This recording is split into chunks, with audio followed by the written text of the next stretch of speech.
तानाशाह या पपेट। बांग्लादेश की शेख हसीना को हम तानाशाह कहेंगे या पपेट। बहुत सारी कंट्रीज़ में तानाशाह या पपेट बैठे हुए हैं और ये लोग अपनी आवाम को कुछ नहीं समझते और कीड़े मकोड़े समझकर उसे रौंद देते हैं। बांग्लादेश की शेख हसीना एक ऐसी लीडर थी, तानाशाह भी थी और पपेट भी थी। 7 जनवरी 2024 को बांग्लादेश में इलेक्शन हुए थे। शेख हसीना ने अपनी सारी ताकत लगा दी अपोजिशन पार्टी को रोन देने के लिए और उसमें शेख हसीना सक्सेस भी हुई। सभी लीडरों को जेल में डाल दिए और कईयों को अपनी कंट्री छोड़नी पड़ी और इस तरह शेख हसीना फिर से एक बार पीएम बन गई। इस तरह शेख हसीना 5वीं बार पीएम बनने में कामयाब हो गई। बांग्लादेश बनाने वाले मुजीबुर रहमान की ये बेटी के खून में ही सियासत थी, लेकिन कुर्सी का नशा और कुर्सी के इस नशे में ये सियासत से भी आगे निकल चुकी थी। शेख हसीना हमेशा इंडिया के लीडर्स की बात सुनती थी, लेकिन आज के इंडिया के लीडर वो पुराने लीडरों की तरह नहीं। मोदी ने जिस तरह से इंडिया में अपनी पावर का दुरुपयोग किया, उसी तरह से मोदी ने शेख हसीना को भी बांग्लादेश में अपनी पावर का दुरुपयोग करने को कहा।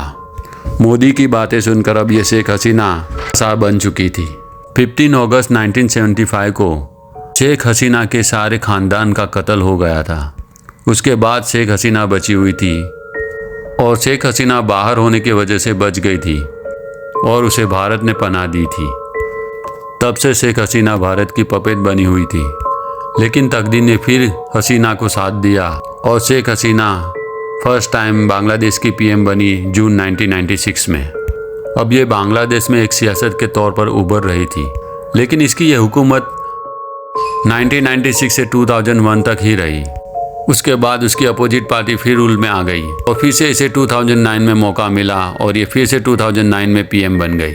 अब इसे कुर्सी का नशा बहुत ज़्यादा हो गया और ये भूल गई और सियासत से आगे निकलकर तानाशाह बन गई। ये भूल गई थी कि जो इंडिया के लीडर्स की ये फॉलोअर्स है, वो आज के इंडिया के लीडर्स मुसलमानों के कट्टर दुश्मन हैं और मोदी भी इंडिया में एक तानाशाह की तरह उभरा हुआ है, जिसे दुनिया हिटलर 2 के नाम से जानती है।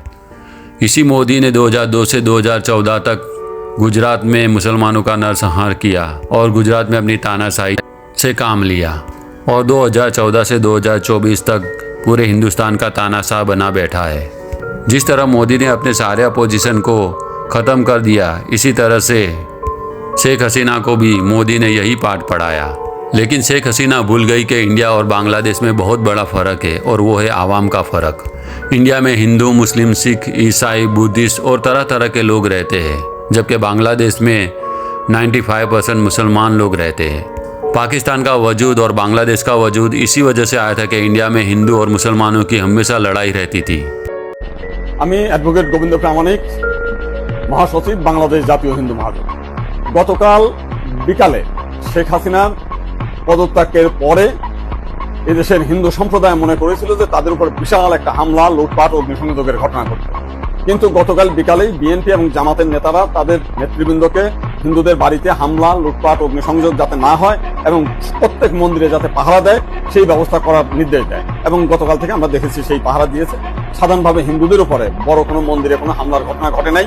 কিছু আওয়ামী লীগের হিন্দু নেতা আছে যারা বিভিন্ন সময় লম্পঝম্প করেছিল, তাদের বাড়িতে, শুধু হিন্দু বাড়ি না, মুসলিম আওয়ামী লীগ নেতাদের বাড়িতেও হামলা হয়েছে, লুটপাট হয়েছে এবং সামান্য কিছু সুযোগ সন্ধানী এলাকা ভিত্তিক তারা কিছু সামান্য মন্দিরে হামলা করেছে, সেটা ব্যাপক বিষয়।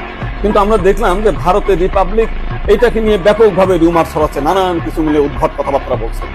এবং আজকে দেখলাম শেখ হাসিনার নিয়ে তারা কাহিনী তৈরি করছে, বঙ্গবন্ধুর স্ট্যাচু মানে ভাঙছে, সেটা নিয়ে তারা খুব দুঃখে সাগরে ভাগছে।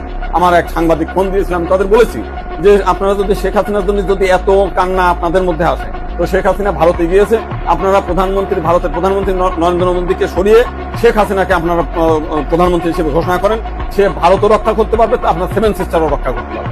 আপনারা তো প্রতিদিন বলতেছেন যে শেখ হাসিনা না থাকলে ভারতে 7 সিস্টার থাকবে না।